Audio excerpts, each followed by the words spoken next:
दोस्तों, coordinate geometry के formula अगर टेंशन देती है तो let's crack chapter 1 of Ganit Manjari class 9 in just 2 minutes. Screen पर देखो, ये हॉरिजॉन्टल लाइन है हमारी एक्स एक्सिस, वर्टिकल लाइन जिसे हम कहते हैं वाई एक्सिस, और जहां इन दोनों इंटरसेक्ट करते हैं उस पॉइंट को हम कहते हैं ओरिजिन। किसी भी पॉइंट को अगर पोजीशन के तौर पे अगर रिप्रेजेंट करना हो तो उसे हम ऑर्डर्ड पेयर में करते हैं, जिसमें पहले एक्स एक्सिस की वैल्यू को लिखते हैं, उसके बाद वाई एक्सिस के वैल्यू को लिखते हैं। एक्स एक्सिस को हम एब्सिसा कहते हैं और वाई एक्सिस को ऑर्डिनेट कहा जाता है। अब आते हैं क्वाड्रेंट और कन्वेंशन, जो इसकी साइन कन्वेंशन होगी इसको समझते हैं। क्वाड्रेंट 1 जो कि आप इस कोऑर्डिनेट प्लेन में देख पा रहे हैं वो है जिसमें एक्स और वाई दोनों पॉजिटिव होंगे। क्वाड्रेंट 2 जिसमें एक्स आपकी नेगेटिव होगी, वाई आपकी पॉजिटिव होगी। क्वाड्रेंट 3 इसमें आपकी एक्स और वाई दोनों ही नेगेटिव होंगे। और क्वाड्रेंट 4 जिसमें आपकी एक्स पॉजिटिव होगी और वाई नेगेटिव होगी। एक गोल्डन रूल याद रखना कि राइट में अगर हम एक्स एक्सिस पे मूव करते हैं ओरिजिन से तो हमारी एक्स हमेशा पॉजिटिव होती है। ओरिजिन से लेफ्ट की तरफ अगर हम मूव करते हैं तो एक्स एक्सिस नेगेटिव होगी। सिमिलरली ओरिजिन से अगर हम ऊपर की तरफ बढ़ते हैं तो y पॉजिटिव होगी और ओरिजिन से नीचे की तरफ बढ़ते हैं तो y नेगेटिव होगी।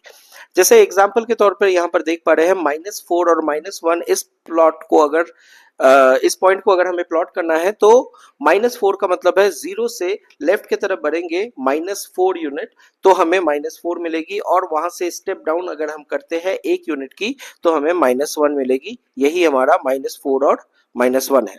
अब आते हैं कोर फॉर्मूला पर, distance between the two point. अगर हमें दो पॉइंट दिया रहे एक्स वाई फॉर्म में, अगर ए बी दो पॉइंट है जिसमें x1 और y1 और x2 और y2 दो पॉइंट है, तो इसकी फॉर्मूला है कि root over of x2 minus x1 whole square plus y2 minus y1 whole square.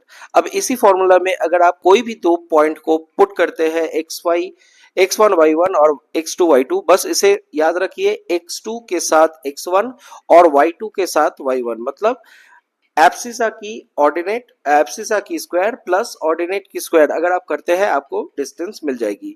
बस याद रखिए डिस्टेंस कभी नेगेटिव में नहीं हो सकती है, तो अगर आपकी आंसर नेगेटिव में आ रही है तो आप गलत कर रहे हो। इसके बाद है mid point formula. Mid point formula मतलब होता है कि दो पॉइंट के बीच का जो पॉइंट है या कोऑर्डिनेट है वो हमें निकालनी है, उसका सेंट्रल पॉइंट का मतलब है हमें दो पॉइंट की एवरेज निकालनी है। तो एवरेज निकालने का फॉर्मूला है m is equal to x1 plus x2 by 2 और y1 प्लस y2 बाई 2। इससे हमें मिड पॉइंट मिल जाएगी। सेम पॉइंट की ही हमने मिड पॉइंट निकाली है, जो कि हमारा आंसर आ रहा है -0.5 और 1। अगर आप ध्यान से देखें तो आपको मिड पॉइंट और डिस्टेंस, ये दो फॉर्मूला अगर आपको याद हो जाए तो ये चैप्टर आपकी कंप्लीट है। इससे ज्यादा 9th में आपको बस प्रैक्टिस करनी है, ये दो फॉर्मूला आप लिख कर